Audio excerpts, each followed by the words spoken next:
to the 2%. And I know you have a very strong relationship with the United Kingdom, the King, but also you personally always with Keir Starmer, who is now leaving office.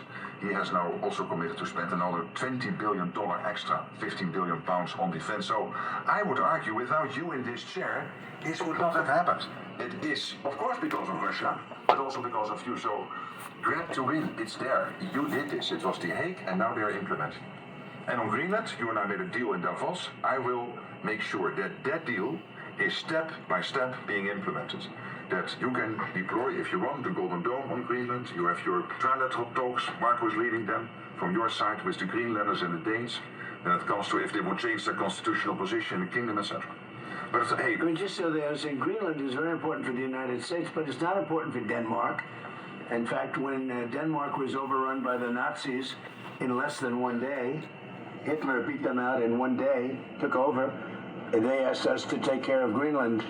In fact, we took Greenland, and then stupidly we gave it back. We shouldn't have given it back to them because we're the ones that need it. We need it for protection of the world, not just the United States, and it's very important. It doesn't help Denmark, but it helps us, and it's very important for us. And again, they were defeated very quickly. Denmark was beaten in one day, less than one day, by the Nazis, by Hitler.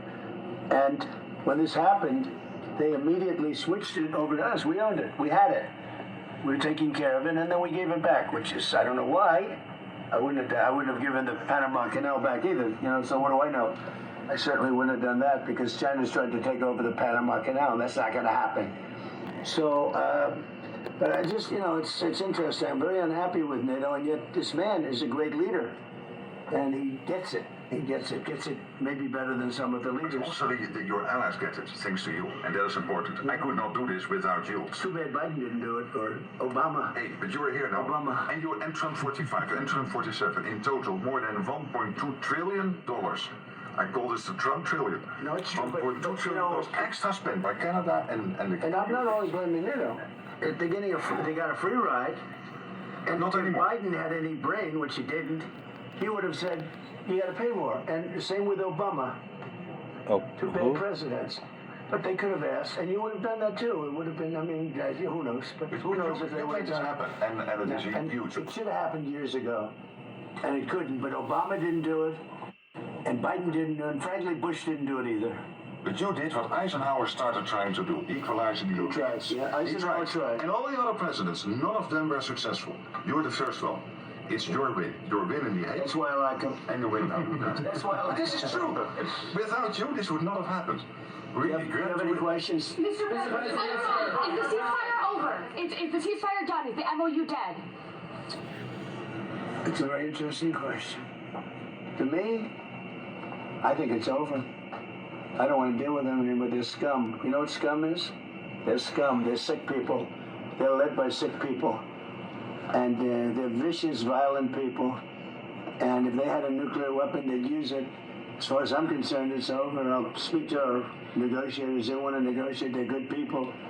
Steve Witkoff, Jared Kushner. But they have to come back to me.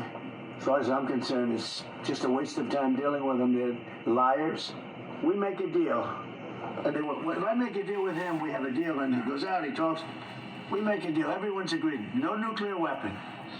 We make a deal. They go outside, talk to the press. They say, we never even talked about it. There's something wrong with them. They're cuckoo. As far as I'm concerned, it's over. Talks will resume after we get through the proceedings. What? Does this mean that talks with Iran will not resume? I don't care. They can talk, but I think they're wasting their time. They're a bunch of lying guys. I do it my whole life. That's all I do is deals. My whole life that's how I became president. I guess that's a deal too, right? But I made a lot of money. I had a lot of great success, tremendous success. Everything I did, I was successful. And I deal with these guys, and I say, this is from a different school. They're liars. They're cheats. They're sick people. They've hurt their people. They killed 54,000 people as of now that were protesting. When people say, how come they haven't taken over? They can't take over because they're dead. They killed them. Nobody's going to take over. They have no guns, and the other side has machine guns. And they're killing them. The press doesn't report it. But they're bad people. They're bad people. And frankly, I don't want to waste my time with him. Now, I'll let our wonderful negotiators keep talking if they want, but I don't see it. I don't like these people. You know that? I like him. I like the leaders. I think all of these leaders. And they love I think they didn't treat the United States fairly for many years, but that's okay. But they're sane, rational, good people. Most of them. I don't like a couple of them, to be honest with you. But there are a couple I don't like much. But I like Erdogan. I'll tell you, I like President Erdogan. He rolled out the red carpet. He's terrific. You know, he could have gone into the war. A lot of people say, like with Bibi, I like Bibi. I think Bibi was a terrific wartime prime minister. But Bibi said rough things yesterday about Turkey and Erdogan. And I said, you know, I spoke to him. I said, he could have gone into the war because he doesn't like Israel much. And he doesn't like Bibi much. And he didn't go because of me. And this is a military power. Millions of soldiers. Turkey is very strong. They have a lot of our best equipment. They're trying to get the F-35s. But he didn't go in. He wanted it. He would go in. If it weren't for me, he would have gone in. And he would have been on the other side.